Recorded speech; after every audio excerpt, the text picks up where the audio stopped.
U T Khader ಅವರು ಮನಸ್ಸು ಮಾಡಿದರೆ ಅಗ್ರವಾಲ್ ಅವರು ಕೇವಲ ಒಂದು ದಿನದಲ್ಲಿ ಇಲ್ಲಿಂದ ವರ್ಗಾವಣೆ ಆಗ್ತಾರೆ. ಅದರಿಂದಾಗಿ ಅವರು ಯಾಕೆ ಮನಸ್ಸು ಮಾಡ್ತಾ ಇಲ್ಲ ಅನ್ನುವಂಥದ್ದು ನಮ್ಮ ಪ್ರಶ್ನೆ. ಬೇಕಿದ್ರೆ ಬರಲಿ, ಜಂಟಿ ಹೋಗೋಣ. ಯಾವ್ಯಾವ ಮಸಾಜ್ ಪಾರ್ಲರ್ಗಳು ಹೆಂಗೆ ನಡೀತಾ ಇದೆ, ಯಾವ್ಯಾವ ರಿಕ್ರಿಯೇಷನ್ ಕ್ಲಬ್ಗಳು ಏನೇನು ನಡೀತಾ ಇದೆ.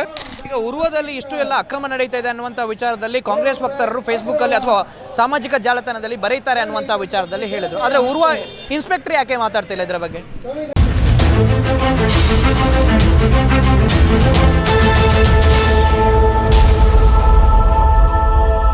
ಸ್ಮಲ್ಮಲು and welcome to our YouTube family Kudla rampage. ಮಂಗಳೂರಿನ ಕ್ಲಾಕ್ ಟವರ್ ಹತ್ರ ಒಂದು ಪ್ರತಿಭಟನೆ ಕೂಡ ನಡೆಯುತ್ತಾ ಇದೆ ಅಂತ ಹೇಳಿದ್ರೆ, ಕಮಿಷನರ್ವನ್ನು ವರ್ಗಾವಣೆ ಮಾಡಬೇಕು ಅನ್ನುವಂಥ ವಿಚಾರದಲ್ಲಿ ಲಾಸ್ಟ್ ಟೈಮ್ ಕೂಡ ನಾವು ಎಪಿಸೋಡನ್ನು ಮಾಡಿದ್ವಿ.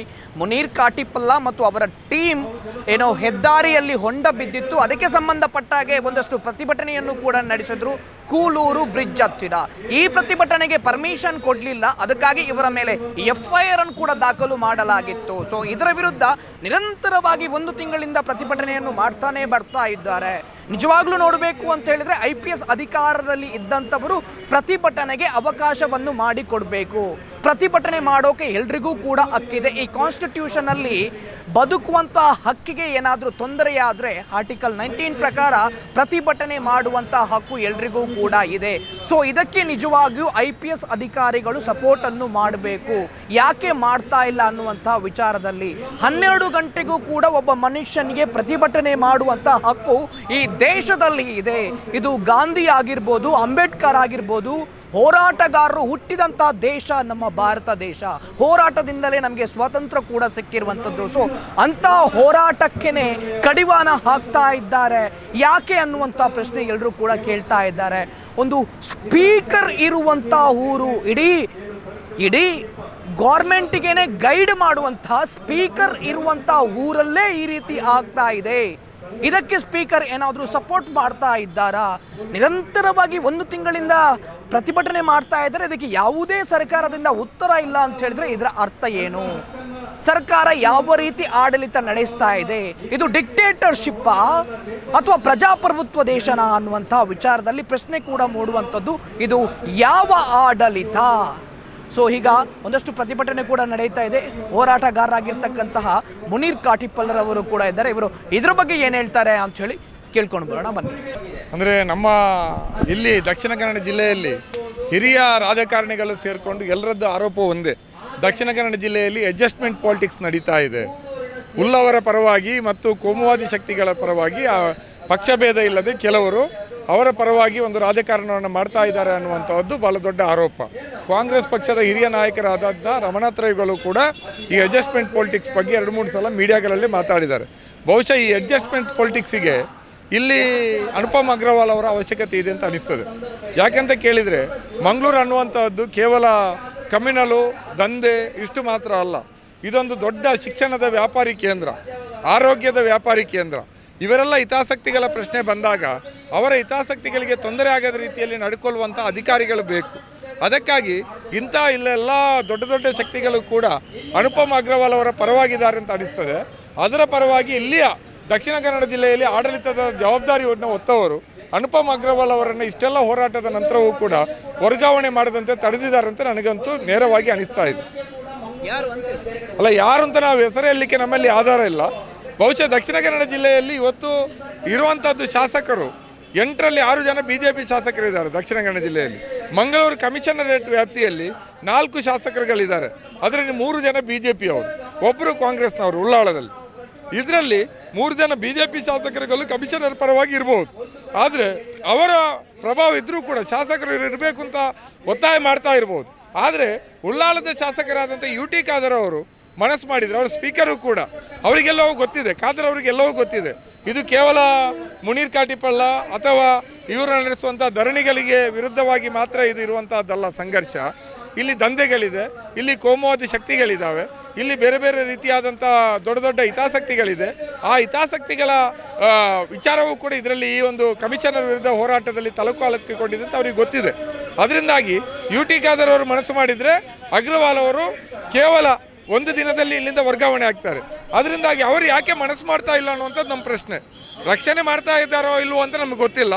ಆದರೆ ಅವರು ಕಮಿಷನರ್ ಅಗ್ರವಾಲ್ ಅವರ ತಪ್ಪುಗಳನ್ನು ಒಂದು ಕ್ಷಣ ಮುಖ್ಯಮಂತ್ರಿ ಅಥವಾ ಗೃಹ ಸಚಿವರಿಗೆ ಹೇಳಿದರೆ ಅವರು ಇಲ್ಲಿಂದ ವರ್ಗಾವಣೆ ಆಗ್ತಾ ಇದ್ದಾರೆ. ಆದರೆ ಅವರು ವರ್ಗಾವಣೆಗೊಳಿಸಲಿಕ್ಕೆ ಅವರನ್ನು ಇಲ್ಲಿಂದ ಎತ್ತಂಗಡಿ ಮಾಡಲಿಕ್ಕೆ ಖಾದರ್ ಅವರು ಮನಸ್ಸು ಮಾಡ್ತಾ ಇಲ್ಲ ಅನ್ನುವಂಥದ್ದು ನಮಗೆ ಭಾಳ ಬೇಸರದ ಸಂಗತಿ. ಈಗ CM ಮತ್ತು ಗೃಹ ಸಚಿವರಿಗೆ ಹೋಗಿ ಮನವಿಯನ್ನು ಕೂಡ ಕೊಟ್ಟಿದ್ರಿ, ಅದು ಏನಾಯಿತು? ಅವರು ಯಾಕೆ ಸ್ಪಂದಿಸ್ತಾ ಇಲ್ಲ? ಇಲ್ಲ, ನಾವು ಗೃಹ ಸಚಿವರನ್ನು ಮಂಗಳೂರಿನಲ್ಲೇ ಭೇಟಿಯಾಗಿದ್ದು ಪೂರ್ತಿ ವಿವರಗಳನ್ನು ಅವರಿಗೆ ಸಾರ್ವಜನಿಕವಾಗಿ, ಅಂದರೆ ಅವರ ಜೊತೆ ತುಂಬ ಜನ ಇಲ್ಲಿಯ ರಾಜಕಾರಣಿಗಳು ಇದ್ದಾಗಲೇ MLCಗಳಿದ್ದರು, ಬೇರೆ ಬೇರೆ ಕಾಂಗ್ರೆಸ್ ಪಕ್ಷದ ಜಿಲ್ಲಾ ಅಧ್ಯಕ್ಷರಿದ್ದರು, ಎಲ್ಲರ ಮುಂದೆನೇ ಕೂಡ ಅವರಿಗೆ ಕಮಿಷನರ್ ಅವರಿಗೆ ಮನವಿ ಕೊಟ್ಟು ವಿವರವಾಗಿ ಹೇಳಿದ್ದೀವಿ. ಆಮೇಲೆ ಬೆಂಗಳೂರಿನಲ್ಲಿಯೂ ಕೂಡ ಅವರನ್ನು ಭೇಟಿಯಾಗಿದ್ವಿ, ಅಲ್ಲಿಯೂ ಕೂಡ ಅವರ ಗಮನಕ್ಕೆ ತಂದಿದ್ದೀವಿ. ಅವರಿಗೆ ಮನವರಿಕೆ ಆಗಿದೆ. ಅವರು ಆಯಿತು, ನಿಮ್ಮ ಬೇಡಿಕೆ ಏನಿದೆ ಅದನ್ನು ನಾವು ಪರಿಶೀಲಿಸ್ತೀವಿ ಅಂತ ಹೇಳಿದ್ದಾರೆ. ಉಸ್ತುವಾರಿ ಸಚಿವರಿಗೂ ಕೂಡ ನಮ್ಮ ಇಲ್ಲಿಯ ಮಂಗಳೂರಿನಲ್ಲಿ ನಡೀತಾ ಇದೆ ಅಂತ ಗೊತ್ತಿದೆ. ಅಷ್ಟಾದ ಮೇಲೆ ಕೂಡ ಅಗ್ರವರನ್ನು ಯಾಕೆ ಉಳಿಸ್ತಾ ಇದ್ದೀರಿ ಅಂತ ನಮ್ಮ ಪ್ರಶ್ನೆ. ಯಾಕೆಂದರೆ ಕಾಂಗ್ರೆಸ್ ಪಕ್ಷ ಇಲ್ಲಿ ಸೇರಿರುವವರೆಲ್ಲರೂ ಕೂಡ ಕಳೆದ 2 ಚುನಾವಣೆಯಲ್ಲಿ, ವಿಧಾನಸಭಾ ಚುನಾವಣೆ ಇರ್ಬೋದು, ಪಾರ್ಲಿಮೆಂಟ್ ಚುನಾವಣೆ ಇರ್ಬೋದು, ಕಾಂಗ್ರೆಸ್ ಪಕ್ಷದ ಪರವಾಗಿ ಕೆಲಸ ಮಾಡಿದ್ದಾರೆ. BJPಯನ್ನು ಸೋಲಿಸಬೇಕು ಅಂತ ಕೆಲಸ ಮಾಡಿದ್ದಾರೆ ಅಂತ ಎಲ್ಲರೂ ಸೇರ್ಕೊಂಡು ಇಷ್ಟು ಒತ್ತಾಯ ಮಾಡ್ತಾ ಇದ್ದಾಗ ನಾವು ಜನಪರ ಚಳವಳಿಗಳ ಜೊತೆ ಇದ್ದೀವಿ, ಜಾತ್ಯತೀತವಾದಿ ಶಕ್ತಿಗಳ ಜೊತೆ ಇದ್ದೀವಿ ಅಂತ ಹೇಳ್ತಾ ಇರುವಂಥ ಮುಖ್ಯಮಂತ್ರಿಗಳು ಅಥವಾ ಕಾಂಗ್ರೆಸ್ ಸರ್ಕಾರ ಯಾಕೆ ಕಮಿಷನರ್ ಅಗ್ರವಾಲ್ ಅವರನ್ನು ಉಳಿಸ್ತಾ ಇದ್ದಾರೆ ಅನ್ನುವಂಥದ್ದಕ್ಕಾದರೂ ನಮ್ಗೆ ಉತ್ತರ ಬೇಕು. ನಾವು ಯಾಕೆ ಅವರು ಉಳಿಸ್ತಾ ಇದ್ದಾರೆ ಅಂತ ನಮ್ಗೆ ಗೊತ್ತಿಲ್ಲ, ಯಾಕೆ ಉಳಿಸ್ತಾ ಇದ್ದೀವಿ ಅಂತ ಅವರು ಹೇಳಬೇಕು. ಇವರು ಒಳ್ಳೆಯವರಾ? ಒಳ್ಳೆಯ ಅಧಿಕಾರಿಯಾ? ಕಮಿಷನರ್ ಅಗ್ರವಾಲ್ ಒಬ್ಬ ಅತ್ಯುತ್ತಮ ಅಧಿಕಾರಿ ಅಂತ ಹೇಳಿದರೆ ಇಲ್ಲಿಯ ಜಿಲ್ಲಾ ಕಾಂಗ್ರೆಸ್ ಅಧ್ಯಕ್ಷರು ಎಲ್ಲಿ ಅವರು ಒಳ್ಳೆಯ ಅಧಿಕಾರಿ ಅಂತ? ಇಲ್ಲ, ಮಂಗಳೂರಿನಲ್ಲಿರುವಂಥ ಏಕೈಕ ಕಾಂಗ್ರೆಸ್ ಶಾಸಕರು, ಅವರು ಸ್ಪೀಕರ್ ಇರ್ಬೋದು, ಶಾಸಕರು ಹೌದು, UT ಖಾದರ್ ಅವರು ಎಲ್ಲಿ? ಇಲ್ಲ, ಅಗ್ರವಾಲ್ ಅವರ ಮೇಲೆ ನೀವು ಮಾಡ್ತಾ ಇರುವಂಥ ಆರೋಪ ಸರಿಯಿಲ್ಲ, ಅವರು ಒಳ್ಳೆಯ ಅಧಿಕಾರಿ, ಇಲ್ಲಿ ಲಾ ಆ್ಯಂಡ್ ಆರ್ಡರ್ ಮೈಂಟೈನ್ ಮಾಡ್ತಾ ಇದ್ದಾರೆ, ದಂಧೆಗಳನ್ನು ನಿಗ್ರಹ ಮಾಡಿದ್ದಾರೆ, ಅಕ್ರಮ ಮರಳುಗಾರಿಕೆಯನ್ನು ನಿಗ್ರಹ ಮಾಡಿದ್ದಾರೆ, ಮಟ್ಕಾ ಇಸ್ಪೀಟ್ ಆಟವನ್ನು ವೇಶ್ಯಾವಾಟಿಕೆಯನ್ನು ತಡೆದಿದ್ದಾರೆ, ಒಳ್ಳೆಯ ಅಧಿಕಾರಿ ಅಂತ ಹೇಳಿ ಉಸ್ತುವಾರಿ ಸಚಿವರು ಅದನ್ನೇ ಹೇಳಿ. ಇದು ನಮಗಿರುವಂಥ ಪ್ರಶ್ನೆ. ಇವತ್ತು ನೀವು ನೋಡಿದರೆ ಇಲ್ಲಿ ಅಕ್ರಮ ಮರಳುಗಾರಿಕೆ ಎಷ್ಟು ವೇಗವಾಗಿ ನಡೀತಾ ಇದೆ, ಎಲ್ರಿಗೂ ಗೊತ್ತಿರುವಂಥ ಸತ್ಯ. ಇಂಥವ್ರನ್ನ ಇಟ್ಕೊಂಡು ಕಾಂಗ್ರೆಸ್ ಸರ್ಕಾರಕ್ಕೆ ಏನು ಲಾಭ ಇದೆ? ಕಾಂಗ್ರೆಸ್ ಪಕ್ಷದ ಧೋರಣೆಗಳಿಗೆ ವಿರುದ್ಧವಾಗಿ, ಕಾಂಗ್ರೆಸ್ ಪಕ್ಷದ ಸರ್ಕಾರದ ನೀತಿ ನಿಯಮಗಳಿಗೆ ವಿರುದ್ಧವಾಗಿ ಅಗ್ರವಾಲ್ ಕೆಲಸ ಮಾಡ್ತಾ ಇರುವಾಗ ಅವರನ್ನು ವರ್ಗಾವಣೆ ಮಾಡೋದೋ, ಎತ್ತಂಗಡಿ ಮಾಡೋದೋ, ಅಮಾನತು ಮಾಡೋದೋ ಕಾಂಗ್ರೆಸ್ ಸರ್ಕಾರಕ್ಕೆ ಯಾಕೆ ಕಷ್ಟ? ಇದು ನಮಗೆ ಉತ್ತರ ಬೇಕಾಗಿರುತ್ತೆ ಪ್ರಶ್ನೆ, ನಮಗೆ ಮಾತ್ರ ಅಲ್ಲ, ಎಲ್ರಿಗೂ. ಪರೋಕ್ಷವಾಗಿ UT ಖಾದರ್ ಕೂಡ ಈ ದಂಧೆಗೆ ಸಪೋರ್ಟ್ ಮಾಡ್ತಾ ಇದ್ದಾರೆ ಅಂತೇಳಿ ಹೇಳ್ತಾ ಇದ್ದಾರೆ ನೀವು? ಅಲ್ಲ, ಕಮಿಷನರ್ ಇಷ್ಟೆಲ್ಲ ದಂಧೆಗೆ ಅವಕಾಶ ಕೊಟ್ಟು ಇದನ್ನು ನಾವು ಮಾತ್ರ ಹೇಳೋದಲ್ಲ. ಉರ್ವ ಪೊಲೀಸ್ ಸ್ಟೇಷನ್ ವ್ಯಾಪ್ತಿಯಲ್ಲಿ 7 ಅಕ್ರಮವಾದಂಥ ಇದು ಮಸಾಜ್ ಪಾರ್ಲರ್ ಇದೆ, 4 ಮಟ್ಕಾ ಸಂಗ್ರಹ ಮಾಡುವ ಸೆಂಟರ್ಗಳಿದೆ, ವೇಶ್ಯಾವಾಟಿಕೆ ನಡೆಸುವಂಥ ಒಂದು ಕೇಂದ್ರ ಇದೆ ಅಂತ ಕಾಂಗ್ರೆಸ್ ಪಕ್ಷದ ಮಂಗಳೂರು ನಗರದ ವಕ್ತಾರರು ಫೇಸ್ಬುಕ್ಕಲ್ಲಿ ಬರೀತಾರೆ. ನಾವು ಮಾತ್ರ ಹೇಳೋದಲ್ಲ, ಅವರೇ ಹೇಳ್ತಾರೆ ಅಂತಂದ ಮೇಲೆ ಅದು ಅಕ್ರಮಗಳು ನಡೀತಾ ಇದೆ ಅಂತ ಅರ್ಥ ಅಲ್ವಾ?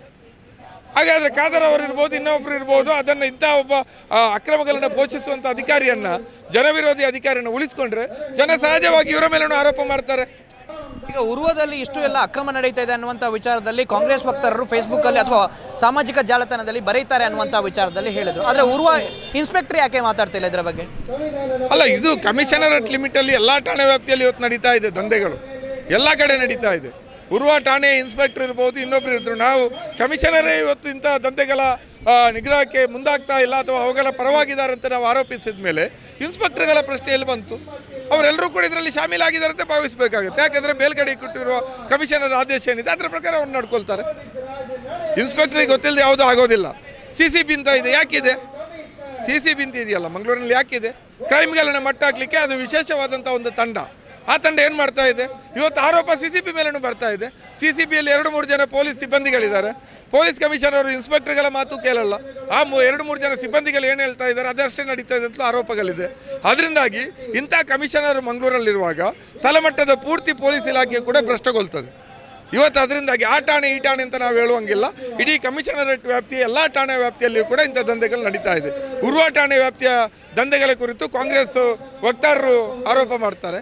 ಇನ್ನೊಂದು ಕಡೆಯಲ್ಲಿ ಸುರತ್ಕಲ್ನಲ್ಲಿ ಮಟ್ಕಾ ಜುಗಾರಿ ಎಲ್ಲ ನಡೀತಾ ಇದೆ ಅಂತ ಅಲ್ಲೊಬ್ಬ ನಾಮನಿರ್ದೇಶಿತ ಕಾರ್ಪೊರೇಟ್ರು ಆಳುವ ಪಕ್ಷದ್ದು ಅವರು ಟ್ವೀಟ್ ಮಾಡ್ತಾರೆ, ದೂರು ಕೊಡ್ತಾರೆ. ಇಷ್ಟೆಲ್ಲ ನಡೀತಾ ಇರುವಾಗಲೂ ಕೂಡ ಈ ಕ್ರಮಗಳಿಲ್ಲ ಅಂದರೆ ಇಲ್ಲಿಯ ಕಾಂಗ್ರೆಸ್ ಪಕ್ಷದ ಹಿರಿಯ ನಾಯಕರು ಈ ಅಗ್ರವಾಲ್ ಬಗ್ಗೆ ಸಿಂಪಥೆಟಿಕ್ ಆಗಿರೋದಕ್ಕೆ ಕಾರಣ ಏನು ಅಂತ ನಮ್ಮ ಪ್ರಶ್ನೆ. ಅಲ್ಲ, ನಿಮ್ಮ ಇದಕ್ಕೆ ಜಸ್ಟಿಸ್ ಹೇಗೆ ಅಂತ ಹೇಳಿ ನೀವು ಎಲ್ಲಿವರೆಗೆ ಹೋರಾಟ ಮಾಡ್ತೀವಿ? ಅಲ್ಲ, ನಾವು ಹೋರಾಟ ಮಾಡ್ತೀವಿ. ಇವತ್ತಿಷ್ಟು ದೊಡ್ಡ ಸಂಖ್ಯೆಯಲ್ಲಿ ಜನ ಬಂದು ಸೇರಿದ್ದಾರೆ ಧರಣಿಯಲ್ಲಿ. ಇನ್ನೂ ಕೂಡ ನಮ್ಮ ಹೋರಾಟ ಮುಂದುವರಿತೆ. ಬಹುಶಃ ನಾವು ಇವತ್ತು ಉಸ್ತುವಾರಿ ಸಚಿವರನ್ನು ಭೇಟಿ ಆಗ್ತೀವಿ. ಅಗತ್ಯವಿದ್ರೆ ಇವತ್ತು ಮುಖ್ಯಮಂತ್ರಿಗಳಿಗೆ ಮನವಿ ಕಳಿಸ್ತೀವಿ ಮತ್ತು ಮುಂದಕ್ಕೆ ಅವರನ್ನು ಕೂಡ ಭೇಟಿ ಆಗ್ತೀವಿ. ನಾವು ಇನ್ನೊಂದಿಷ್ಟು ದಿನಗಳ ಕಾಲ ಕಾಯ್ತೀವಿ. ನಮ್ಮ ಹೋರಾಟ ನಿಲ್ಲೋದಿಲ್ಲ. ನಾವು ನಮ್ಮ ಬೇಡಿಕೆ ಈಡೇರಲಿಲ್ಲ ಅಂದರೆ, ಈ ಕ್ರಮ ಆಗಲಿಲ್ಲ ಅಂದರೆ ಮುಂದೆ ನಮ್ಮ ಹೋರಾಟ ರಾಜ್ಯ ಸರ್ಕಾರದ ವಿರುದ್ಧವೇ ತಿರುಗ್ತದೆ. ನಾವು ಇನ್ನಷ್ಟು ತೀವ್ರ ಹೋರಾಟ ಮಾಡ್ತೀವಿ. ಕಮಿಷನರೇಟ್ ಕಚೇರಿ ಮಾರ್ಚ್ ಮಾಡಬೇಕು ಅಂತ ಆಲೋಚನೆ ಇದೆ. ಸಾವಿರಾರು ಜನರ ಮೆರವಣಿಗೆ ಮಾಡಬೇಕು ಅಂತ ಮನೆ ಮನೆ ಪ್ರತಿಭಟನೆಗೆ ಪ್ಲಾನ್ ಮಾಡ್ತಾ ಇದ್ದೀವಿ. ಮಂಗಳೂರು ನಗರದಲ್ಲಿ ಮನೆ ಮನೆಗಳಲ್ಲಿ ಪ್ರತಿಭಟನೆ ಮಾಡ್ತೀವಿ. ಕುಟುಂಬ ಸಮೇತ ಅವರವರ ಮನೆಯ ಆವರಣದಲ್ಲಿ ಪ್ರತಿಭಟನೆಗಳನ್ನ ಸಂಘಟಿಸ್ತೀವಿ. ಆ ರೀತಿಯಲ್ಲಿ ವಿಶಾಲವಾಗಿ ತಗೊಂಡು ಹೋಗ್ತೀವಿ. ಅದು ನಾಳೆ ರಾಜ್ಯ ಸರ್ಕಾರದ ವಿರುದ್ಧ ತಿರುಗಿದ್ರೆ ನಮ್ಮ ತಪ್ಪಲ್ಲ.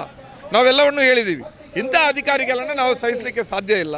ಇವತ್ತು ಕಮಿಷನರ್ ಒಬ್ಬ ಈ ರೀತಿ ತಪ್ಪು ಮಾಡಿದಾರಂತಲ್ಲ, ಅವರ ಈ ತಪ್ಪುಗಳಿಂದ ಇಡೀ ನಗರದಲ್ಲಿ ಇವತ್ತು ಕಾನೂನು ಸುವ್ಯವಸ್ಥೆ ಪ್ರಶ್ನೆ ಇದೆ. ಕೋಮು ಘರ್ಷಣೆಗಳು ಬೇರೆ ಬೇರೆ ಕಾರಣಕ್ಕೆ ಇವತ್ತು ಕಡಿಮೆ ಆಗಿರುವಂಥದ್ದು. ಕಮಿಷನರ್ ಪಾತ್ರ ಏನಿಲ್ಲ ಅದರಲ್ಲಿ. ಅದರದ್ದೇ ಆದಂಥ ಕಾರಣಗಳಿಗೆ ಇವತ್ತು ಸದ್ಯಕ್ಕೆ ಚುನಾವಣೆ ಇಲ್ಲ, ಎಲ್ಲ ಚುನಾವಣೆಗಳು ಮುಗಿದಿದೆ. ಅದರಿಂದ ಪರಿಸ್ಥಿತಿ ಶಾಂತ ಆಗಿದೆ. ಅದರ ಹೊರತು ಕಮಿಷನರ್ ಯಾವುದೇ ಕೋಮು ಸಂಘರ್ಷಕ್ಕೆ ತಡೆ ಹಾಕಲಿಲ್ಲ. ಯಾರೂ ಕೂಡ ಕಮಿಷನರ್ಗೆ ಶಾಬಾಷ್ಗಿರಿ ಕೊಡೋದು ಬೇಡ, ಕಮ್ಯುನಲನ್ನು ಮಟ್ಟ ಹಾಕಿದಾರಂತೆ. ಚುನಾವಣೆ ಪೂರ್ವದಲ್ಲಿತ್ತು, ಈಗ ಚುನಾವಣೆ ಮುಗಿದಿದೆ. ಹತ್ತಿರದಲ್ಲಿ ಯಾವುದೇ ಚುನಾವಣೆ ಇಲ್ಲ. ಚುನಾವಣೆ ಬೇಕು ಅಂತಾದರೆ ಮತ್ತೆ ಮಾಡ್ತಾರೆ. ಅದರಿಂದಾಗಿ ಇವತ್ತು ನಾವು ನಮ್ಮ ಹೋರಾಟವನ್ನು ತೀವ್ರಗೊಳಿಸ್ತೀವಿ, ಜನರ ಹತ್ರ ಹೋಗ್ತೀವಿ. ಜನ ಇದಕ್ಕೆ ಸ್ಪಂದನೆಯನ್ನು ಕೊಡ್ತಾ ಇದ್ದಾರೆ. ಅದರಿಂದಾಗಿ ನಮ್ಮ ಬೇಡಿಕೆ ಈಡೇರುವವರೆಗೆ ನಮ್ಮ ಹೋರಾಟ ಮುಂದುವರಿತದೆ. ಕಮಿಷನರ್ ವಿರುದ್ಧದ ಹೋರಾಟ, ನಮ್ಮ ಬೇಡಿಕೆ ಈಡೇರಲಿಲ್ಲ ಅಂದರೆ ಅದು ರಾಜ್ಯ ಸರ್ಕಾರದ ವಿರುದ್ಧವೂ ಕೂಡ ತಿರುಗ್ತದೆ. ಏನು ಸಾಕ್ಷಿ ಇದೆ ಅಂತೇಳಿ ದಂಧೆ ಮಾಡ್ತಾ ಇದ್ದಾರೆ ಅನ್ನುವಂಥ ವಿಚಾರಕ್ಕೆ ನಿಮ್ಮ ಹತ್ರ? ರಾತ್ರಿ ಹೊತ್ತು ಹೋದರೆ ನದಿಗಳಲ್ಲಿ ದೋಣಿಗಳು ಏನು ಮಾಡ್ತಾ ಇದೆ? ಮೀನು ಹಿಡಿತಾ ಇರೋದಾ? ಅದೇನು ಅರಬ್ಬಿ ಸಮುದ್ರನ ಅಷ್ಟು ಮೀನು ದೋಣಿಗಳು ಓಡಾಡಲಿಕ್ಕೆ? ನಿಷೇಧಿತ ಪ್ರದೇಶದಲ್ಲಿ ದೋಣಿಗಳಿಗೆ ಏನು ಕೆಲಸ? ಇದಕ್ಕಿಂತ ಸಾಕ್ಷಿ ಏನು ಬೇಕು? ಬೇಕಿದ್ರೆ ಬರಲಿ, ಜಂಟಿ ಹೋಗೋಣ. ಯಾವ್ಯಾವ ಮಸಾಜ್ ಪಾರ್ಲರ್ಗಳು ಹೆಂಗೆ ನಡೀತಾ ಇದೆ, ಯಾವ್ಯಾವ ರಿಕ್ರಿಯೇಷನ್ ಕ್ಲಬ್ಗಳು ಏನೇನು ನಡೀತಾ ಇದೆ, ಎಲ್ಲೆಲ್ಲಿ ರಾತ್ರಿ ಹೊತ್ತು ಎಲ್ಲೆಲ್ಲಿ ಮರಳುಗಾರಿಕೆ ನಡೀತಾ ಇದೆ ಅಂತೇಳಿ ಒಂದು ಮಾಧ್ಯಮದವರು, ಪೊಲೀಸ್ ಇಲಾಖೆ ಮತ್ತು ನಮ್ಮಂಥ ನಾವು ಆರೋಪ ಮಾಡ್ತಾ ಇರೋ ಜನಪರ ಸಂಘಟನೆಗಳು ಒಂದು ಜಂಟಿ ನಿಯೋಗ ಹೋಗೋಣ, ತೋರಿಸ್ತೀವಿ ನಾವು. ಇಷ್ಟೇ ಅಲ್ಲಿಗೆ ಬನ್ನಿ. ಎಲ್ಲಿವರೆಗೆ ಅಂತೇಳಿ ಅಂತ ಹೇಳಿದ್ರೆ ಕಮಿಷನರ್ ಅವರು ಇಲ್ಲಿಂದ ಎತ್ತಂಗಡಿ ಆಗಬೇಕು, ಕಮಿಷನರ್ ಅವರು ಟ್ರಾನ್ಸ್ಫರ್ ಆಗಬೇಕು, ಅಲ್ಲಿಯವರೆಗೆ ಹೋರಾಟ ನಿಲ್ಲೋದಿಲ್ಲ ಅಂತ. ಖಂಡಿತ ಕಮಿಷನರ್ ಅಗ್ರವಾಲಿನಿಂದ ವರ್ಗಾವಣೆ ಆಗಬೇಕು. ಒಳ್ಳೆಯ ಅಧಿಕಾರಿಯನ್ನು, ಪ್ರಾಮಾಣಿಕ ದಕ್ಷ ಪೊಲೀಸ್ ಕಮಿಷನರನ್ನು ಇಲ್ಲಿಗೆ ಹಾಕಬೇಕು. ಮತ್ತು ಇಲ್ಲಿ ಹಲವಾರು ವರ್ಷಗಳಿಂದ ತಲವೂರಿರುವಂಥ ಪೊಲೀಸ್ ಅಧಿಕಾರಿಗಳೇನಿದ್ದಾರೆ, ಜನರಿಂದ ದೂರುಗಳು ಬಂದಿರುವವರು, ಅವರನ್ನು ಕೂಡ ಇಲ್ಲಿಂದ ವರ್ಗಾವಣೆಗೊಳಿಸಬೇಕು. CCB ಅಂತ ಇಲಾಖೆಗಳನ್ನು ಪುನರ್ರಚನೆ ಮಾಡಬೇಕು. ಠಾಣೆಗಳಿಗೆ ಒಳ್ಳೆಯ ಅಧಿಕಾರಿಗಳನ್ನು, ಒಳ್ಳೆಯ ಪೊಲೀಸ್ ಸಿಬ್ಬಂದಿಗಳನ್ನು ಹಾಕಬೇಕು. ಒಂದೇ ಕಡೆ ತಲವೂರ್ಲಿಕ್ಕೆ ಅವಕಾಶ ಕೊಡಬಾರ್ದು. ಕೇವಲ ಅಗ್ರವಾಲ್ ಅಂತಲ್ಲ, ಅಗ್ರವಾಲ್ ಒಂದು ಇಲ್ಲಿ ಸಂಕೇತ ಮಾತ್ರ. ಒಟ್ಟು ಪೊಲೀಸ್ ಇಲಾಖೆ ಮಂಗಳೂರಿನಲ್ಲಿ ಅಮೂಲಾಗ್ರವಾದಂಥ ಬದಲಾವಣೆಯನ್ನು ಕಾಣಬೇಕು. ಅದು ಪಾಸಿಟಿವ್ ಆಗಿರಬೇಕು, ಜನಪರವಾಗಿರಬೇಕು, ದಂಧೆಗಳ ವಿರುದ್ಧ ಇರಬೇಕು. ದಂಧೆಗಳ ಕುರಿತು ನಾವು ದೂರು ಕೊಟ್ಟರೆ ಜನ ಅದನ್ನು ದಂಧೆಕೋರರಿಗೆ ನಂಬರ್ ಸಹಿತ ಕೊಡುವಂಥ ಪೊಲೀಸರನ್ನು ಇಲ್ಲಿಂದ ಎತ್ತಂಗಡಿ ಮಾಡಿ ಒಳ್ಳೆಯ ಪೊಲೀಸ್ ಮಾಹಿತಿದಾರರ ಹಿತವನ್ನು ಕಾಪಾಡುವಂಥ, ದೂರುಗಳ ಬಗ್ಗೆ ಗಂಭೀರವಾಗಿರುವಂಥ ಅಧಿಕಾರಿಗಳನ್ನು ಇಲ್ಲಿ ತರಬೇಕು. ಅಲ್ಲಿಯವರೆಗೆ ನಮ್ಮ ಹೋರಾಟ ಮುಂದುವರಿತು.